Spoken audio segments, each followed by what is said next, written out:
Why did the Prophet Muhammad ﷺ married Aisha at the age of 9?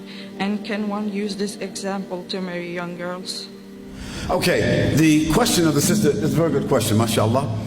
The question of the sister is, why did the Messenger of Allah ﷺ, why did he marry Aisha at such a young age? And can we use that as an example for us to marry young girls the same age today? Is that right? So let's answer this question. It's a good question, and it's an easy question. Now the why of it, nobody knows except Allah. Because the Prophet ﷺ never married any woman except it came to him from wahi. What does it mean? What is wahi?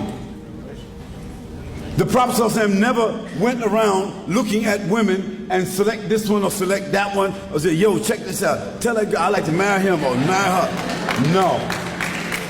No, Allah subhanahu wa ta'ala mentioned in the Quran, the Messenger of Allah ﷺ never spoke anything from himself, but whatsoever he heard from wahi, this is what he did. Now we know that the Prophet ﷺ is a man like everybody else, but Allah subdued his nafs. Allah subdued his nafs with wahi, revelation. So he was guided by Allah. He was accompanied by Jibreel alayhi salam. His nafs never came up above the revelation.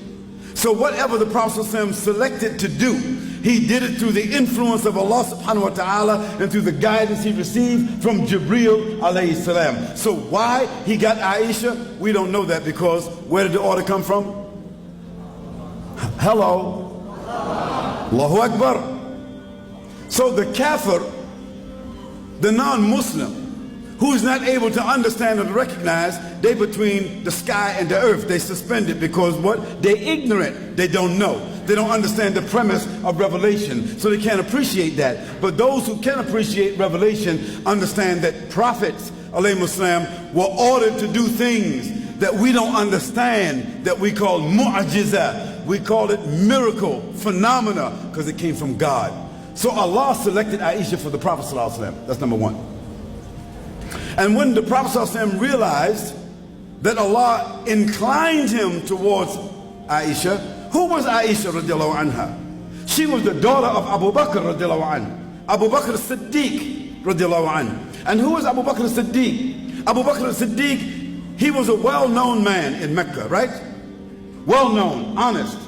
He was an aristocrat, a very influential man.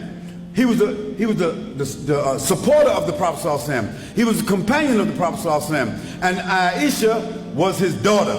So one day the Prophet ﷺ said to him, from the inclination he got from Allah subhanahu wa ta'ala, he says, Abu Bakr, he says, do you love me?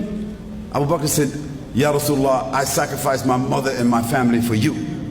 He said, then I would like to ask you for your daughter in marriage. This is very common among the Arabs. Don't think about Norway, don't think about Europe, don't think about China, don't think about America, you think about the Arabs. The Arabs at that time, it was urf, it was part of their urf. It was very normal for them to ask for the daughter of a man when she was 9 or 10, so that that daughter could come and move with the family. Not sleep with him, but come and move with that family so he could observe her, she could observe him. So by the time she got to the age where she could have sexual relationships and have children and intimacy, they would have already built a bond. You understand that? Do you understand that? So the Prophet ﷺ, he didn't sneak around someplace and get her phone number. He didn't try to meet with her somewhere. He wasn't eyeballing her. He was not desiring her. This was his best friend. And who was Abu Bakr? Abu Bakr was one of the most respectful people of Mecca, of the Quraysh. So if some crazy, foolish, ignorant, corrupt, hating people wants to call the Prophet ﷺ a pedophile, na'udhu billah, then that means that this means that the mother of Aisha, the father of Aisha, Abu Bakr radiallahu anhu, and Hani, I forget his wife's name. That means they would have had to facilitate the Prophet ﷺ in doing a pedophile relationship. Would that be correct? Could two respectful parents, could they have been guilty of something like that? Could Allah subhanahu wa ta'ala have inspired the Prophet sallallahu alaihi wasallam, but somehow or another he fell out of inspiration and he did something like that? No, that could not be the answer. The answer had to be something different. So the Prophet sallallahu alaihi wasallam said to Abu Bakr, "Oh Abu Bakr, why don't you give me your daughter in marriage?" And Abu Bakr radiallahu anh replied, he said, "Oh Messenger of Allah, but we're brothers." And the Prophet sallallahu alaihi wasallam said, "Yes, but we're not those kind of brothers." See, they're not brothers of the blood. They're not brothers of the same family. This means that your daughter is lawful to me. And it is within the context of what the Arab urf, that means the Arab society. What is well known to them, what is legal, what is decent, what is dignified, what is halal, what is clean. So the Prophet ﷺ could not have been asking to do something that was abnormal. It had to be something that was normal. Now let us look at the fruit that came from the tree so we can understand it. Who was Aisha radiallahu anha? She's the woman that memorized the Quran. When the Quran was revealed, when the last ayats of the Quran, the last 6,636 ayats were revealed, 3 months later, Aisha had memorized the whole Quran. Think about that. Secondly, let's look at Aisha radiallahu anha. Aisha radiallahu anha, because she lived with the Prophet sallallahu alaihi wasallam. She saw him, she understood him intimately, clearly. Her mind was bright, and she was a powerful young girl. A very aggressive young girl. Powerful, aggressive, and deep and intelligent. Memorized the whole Quran. And guess what? She was holding with her, when the Prophet passed away, at least 2,600 ahadiths that nobody else knew.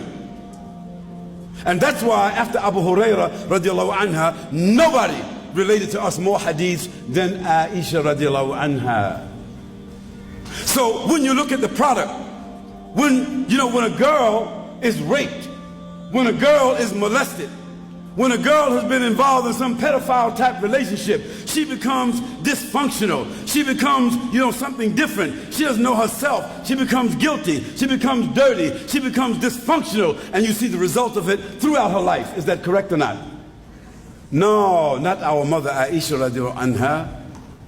She was the teacher of 72 of the companions of the Prophet ﷺ and the tabi'een and the atba' tabi'een. She was their teacher, our mother. And when the Prophet ﷺ passed away, she was only 18 years old, which means she only was married to the Prophet ﷺ and lived with him 9 years. And when she died, she was a mother of the believers. Is that correct or not? Is that right or not? So that means nobody could marry their mother. So from 18 years old until she was 73 years old, she lived by herself teaching. Which one of the women could do that? So when the people talk stupid, give them some of that history so they can understand who she is.